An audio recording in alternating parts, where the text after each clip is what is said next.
তোরা ডাকার কারণ হইল কাল রাইতে সুকান্তর উপরে অ্যাটাক হয়েছিল। বিষয়টা তুই জানস? না তো বে ভাই, কিছু জানি না। কিরে সুকান্ত, গুলটুলি করছে মানে তুই ঠিক আছিস তো? এই কামটা কেটে করলো? আমি ঠিক আছি। আদিলের পোলা ডলার আমার অ্যাটাক করছিল। তো মিয়া ভাই, আমার কাছে মনে হতেছে আমার খুব কাছের মানুষে কামটা করাইছে।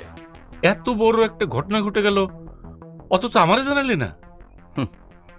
কেউ জায়গা থেকে ঘুমের ভান করলে তারে কি আর ঘুমের থেকে উঠানো যায় মিয়া ভাই?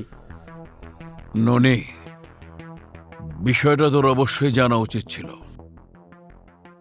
কি উচিত কি না উচিত আমি খুব ভালো করে জানি মিয়া ভাই।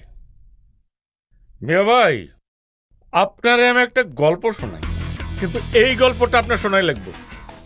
ঘটনা হচ্ছে কি, কিছু ফাউল পোলা আছে যারা গোড়া ডিঙা ঘাস খায়, নিজের বাপরে পারলে ভুলে যায়, নিজের বাপরে ঠিক মতো বাপ কয় ডাকেও না, বাপরে একটা নামাজ পড়ার জন্য যায় নামাজ বুঝ দিয়া শ্বশুর রে পারলে হজে নিয়ে যায়।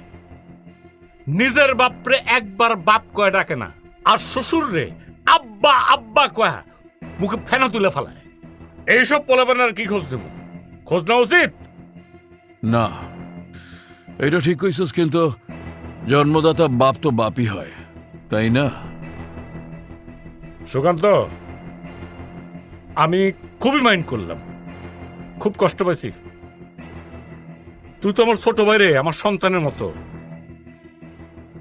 তোর বুকে তো আমি আর গুলি চালাতে পারবো না, কিন্তু কখনো যদি প্রয়োজন হয় আমি কিন্তু অন্য কাউরে দিয়ে মারবো না।